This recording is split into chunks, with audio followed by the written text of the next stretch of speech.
ఉంటాడు, 4 గోడల మధ్యలో మాట్లాడుకుంటారు. కానీ బజార్లో పడి మా రాష్ట్రం దివాలా తీసింది, మా రాష్ట్రం సంకనాకిపోయింది, మా రాష్ట్రం పూర్తిగా ఎయిడ్స్ పేషెంటు, క్యాన్సర్ పేషెంట్ అని ఎవడన్నా మాట్లాడతాడా? This is the intellectual bankruptcy of Congress party. That's why I said the state of Telangana is not bankrupt. The state of Telangana is not bankrupt. We are in the pink of health. It is the Congress that is intellectually bankrupt. It is Revanth Reddy who is morally bereft. అంతే తప్ప తెలంగాణకి ఏం కాలే. ఒక కుటుంబంలో సమస్య ఉన్నా బయట చెప్పుకోము, బయట పడం బజార్లో. కానీ రేవంత్ రెడ్డి గారు దివాలా తీసిందని ఆఖరికి అడ్డగోలు మాటలు మాట్లాడితే చివరికి ఏమైపోయింది? ఇవాళ ఆఖరికి లంచం ఇచ్చి 170 కోట్ల లంచం ఇచ్చి ప్రభుత్వ భూములు తాకట్టు పెట్టి బ్రోకర్లకు పైసలు తెచ్చుకునే దుస్థితి వచ్చింది ఇవాళ తెలంగాణ ప్రభుత్వం యొక్క నిర్వాకం వల్ల. నేను ఇంకా గమ్మత్తైన మాట, నేను ఇంట్లో ఉన్నా, ఇక నేను రెస్ట్లో ఉన్నా, నేను వీడియో చూసి పరిశాన్ అయినా, ఇట్లా కూడా మాట్లాడచ్చు అని. ఢిల్లీకి పోతే అపాయింట్మెంట్లు ఇస్తలేరు, చెప్పులు ఎత్తుకపోతారేమో అని చెప్పి కలుస్తలేరు అన్నాడు. అమ్మతోడు చెప్తున్నా ఈ మాట, నేను ఎవరు చెప్పులు ఎత్తుకపోతారట. అరే చెప్పులు ఎత్తుకపోయే వాళ్ళు వేరే పార్టీ వాళ్ళు ఉన్నారు ఇక్కడ, అది వాళ్ళ కథ వేరు. చెప్పులు ఎత్తుకపోయింది నాకు అర్థం కాదు. ఢిల్లీకి పోతే అపాయింట్మెంట్లు ఇస్తలేరు, ఎవరు ఇస్తలేరు? రాహుల్ గాంధీ ఇస్తలేడు, కరెక్టే. నీకు ఇయర్ కూడా ఎట్లు ఇస్తారు? నీకు తెలిసిపోయింది నీ కథ అంతా. ఇయరు ఈ కొత్తగా ఎవరైనా సుట్టపోడు కొత్తగా వస్తేనేమో మర్యాద ఇస్తారు ఎవరైనా సరే, 4 రోజులు ఉంటుంది మర్యాద. ఇక కానీ నువ్వు వచ్చేదేమో ఢిల్లీకి నీ పని మీద వస్తావు, మీ మూటలు మోసుకపోయేందుకు 40, 42, 43 సార్లు పోతావు ఇప్పటికీ. అందులోనట ఈయన ఎకానమీ క్లాస్లో పోతుండట. బా ఫోటోలు మొత్తం బయట పెడతాం, ప్రైవేట్ ఫ్లైట్లు, బిజినెస్ క్లాసులు, మీ ట్రిప్పులు మొత్తం ఫోటోలు బయట పెడతాం, సోషల్ మీడియాలో ఇప్పటికీ జరుగుతున్నాయి, మళ్ళీ పెడతాం. అరే గింత అన్యాయం మాటలు మాట్లాడతారు. 43 సార్లు ఢిల్లీకి పోతివి, 43 పైసలు లేకపోతివి, ఏముంటుంది ఇజ్జత్ నీకు ఢిల్లీ మార్కెట్లో? వీడు ఊకొత్తాడు పోతాడు, ఎందుకు ఇవ్వాలి మీకు అపాయింట్మెంట్? ఇస్తలేరు, ఏం చేయాలి మరి? నువ్వు మూటలు మోసేందుకు వస్తున్నావు ఢిల్లీకి, రాహుల్ గాంధీకి మూటలు ఇస్తేందుకు వస్తున్నావు, మొదలు మర్యాద ఉంటుంది. ఇక ఆఖరికి దొంగలెక్కనే చూస్తారు. వాస్తవం ఏంది? కేసీఆర్ గారేమో అప్పు చేస్తే 4,17,000 కోట్లు 10 ఏళ్లలో, సంవత్సరానికి 41,000 కోట్లు అప్పు చేస్తే కేసీఆర్ గారు ఏం చేసిండ్రు? ఒక్కొక్క ఇటుక పేర్చుకుంటా రాష్ట్రానికి శాశ్వతంగా పనికొచ్చే నిర్మాణాలు చేపట్టిండు. మరి మీరేం చేస్తున్నారు అంటే, ఒక్క ఇటుక పెట్టినావా ఎక్కడన్నా? ఒక ఇందిరా మిల్లు కట్టినవా? ఒక కాలువ కట్టినవా? ఒక ప్రాజెక్టు కట్టినవా? హైదరాబాద్లో ఒక కొత్త బిల్డింగ్ కట్టినవా? ఏవిలో ప్రజలకు పనికొచ్చి ఒక పని చేసినావా? చేయలే. మరి నేను ఇంకొక మాట అడుగుతున్నా, ప్రజలన్నీ గమనిస్తున్నారు. రాష్ట్రమేమో దివాలా తీసిందంటావు, రాష్ట్రం దివాలా తీసిందని దివానా మాటలు మాట్లాడతావు. మరి మీ కుటుంబం ఆస్తులు ఎట్లా పెరుగుతున్నాయి? అనుముల రేవంత్ రెడ్డి గారి కుటుంబం ఆస్తులు ఎట్లా పెరుగుతున్నాయి? నువ్వు అదన్నా చెప్పు సీక్రెట్ మాకు. మీరు ముఖ్యమంత్రి కాగానే మీ అనుముల ఫార్ములా సీక్రెట్ సాస్ ఏదైతుందో అదేదో మా ప్రభుత్వానికి మొత్తం ప్రజలకు కూడా చెప్తే మంచిది కదా. ముఖ్యమంత్రి అయిన 6 నెలల లోపలనే మీ అన్న అనుముల జగదీశ్వర్ రెడ్డి గారు 1000 కోట్ల పెట్టుబడి పెడతా అని మీతో ఒప్పందం కుదుర్చుకుంటాడు. స్వచ్ఛ బయో అనే కంపెనీ వస్తుంది, 1000 కోట్ల పెట్టుబడి పెడతాను ఆయన ముంగట్టుకొస్తాడు. మీ అల్లుడు వెంకట నరసింహారెడ్డి అనుకుంటా ఆయన పేరు, ఇంకేదో ఉన్నది పేరు, ఆయన కొన్ని వేల కోట్లతోని ఫార్మా కంపెనీ పెడతా అని చెప్పి లగచర్లకు వస్తాడు. దానికోసం నువ్వు మళ్ళీ అక్కడ మీ కొడంగల్లో రైతుల భూములు గుంజుకుంటావు. ఎక్కడికి వెళ్ళి వచ్చినాయి 1000 కోట్లు మీ అన్నకు, మీ అల్లుడికి? మీ అల్లుడు వారి తండ్రి మీ వియ్యంకుడు మొన్ననే కదా, ఎక్కువ రోజులు కూడా కాలే, మీ వియ్యంకుడు మొత్తంగా అప్పుల్లో ఉండే కంపెనీ మొత్తం అప్పు రైట్ ఆఫ్ అయిపోయింది. మీరు అధికారంలోకి రాగానే మీ వియ్యంకుడి కంపెనీ యొక్క అప్పులన్నీ రైట్ ఆఫ్ అయిపోయినాయి కేంద్ర ప్రభుత్వం దయతోని. మీ జూబ్లీ హిల్స్ ప్యాలెస్ ఏదైతే ఉన్నది, ఇలా రేవంత్ రెడ్డి గారు ఎక్కడి నుంచి అయితే వర్క్ ఫ్రమ్ హోమ్ చేస్తున్నాడో 3 ఇంతలు పెరిగింది. పెద్దమ్మ గుడి దాకా వచ్చిందట, ఇంకొద్దిగా అయితే యువతలకు వస్తుందేమో. 2000 ఎకరాలు కొన్నాడు 4th సిటీ దగ్గర. మొత్తం వెల్దండ నుంచి మొదలు పెడితే 4th సిటీ దాకా 2000 ఎకరాలు వీళ్ళ బినామీలు, వీళ్ళ కుటుంబ ఆస్తులు పెరిగినాయి.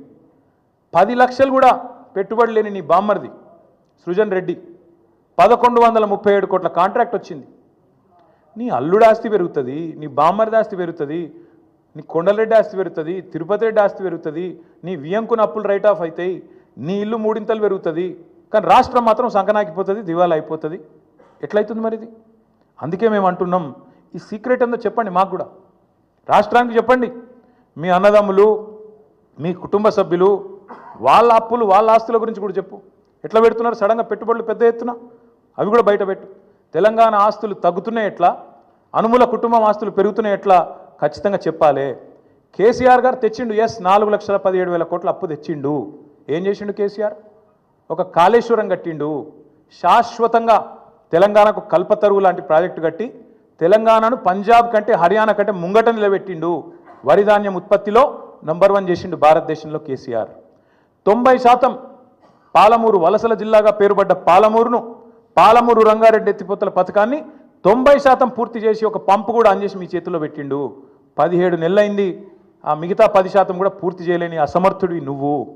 కేసీఆర్ గారు అప్పు చేసిండు, కానీ ఇంటింటికి నల్లా పెట్టి నీళ్ళు ఇచ్చిండు. దగ్గర 30,000 కోట్లతోనే ఆ ప్రాజెక్టు పూర్తి చేసిండు. నువ్వు కనీసం ఆ ప్రాజెక్టును నడపలేకపోతున్నావు. ఎస్ కేసీఆర్ అప్పు చేసిండు. దేనికోసం చేసిండు? 1,00,000 కోట్లు పెట్టి తెలంగాణ ఏదైతే విద్యుత్ లోటుతోని ఆగమాగమైతుండేనో ఆ విద్యుత్ లోటుతో ఆగమాగమైన తెలంగాణను ఇలా 24 గంటల వెలుగు జిలుగుల తెలంగాణగా కేసీఆర్ గారు మార్చిండు. కేసీఆర్ గారు అప్పు చేసిండు. రైతు బంధు అనే పథకం పెట్టి రైతుల ఖాతాల్లో 70 లక్షల మంది రైతుల ఖాతాల్లో 73,000 కోట్ల రూపాయలు వాళ్ళ ఖాతాలు వేసిండు. కేసీఆర్ అప్పు చేసిండు. 29,000 కోట్ల రైతుల అప్పు తీర్చిండు. కేసీఆర్ అప్పు చేసిండు.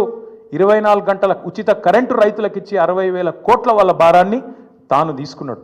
ఎస్ కేసీఆర్ అప్పు చేసిండు. హైదరాబాద్లో 36 ఫ్లైఓవర్లు కట్టిండు. కేసీఆర్ అప్పు చేసిండు.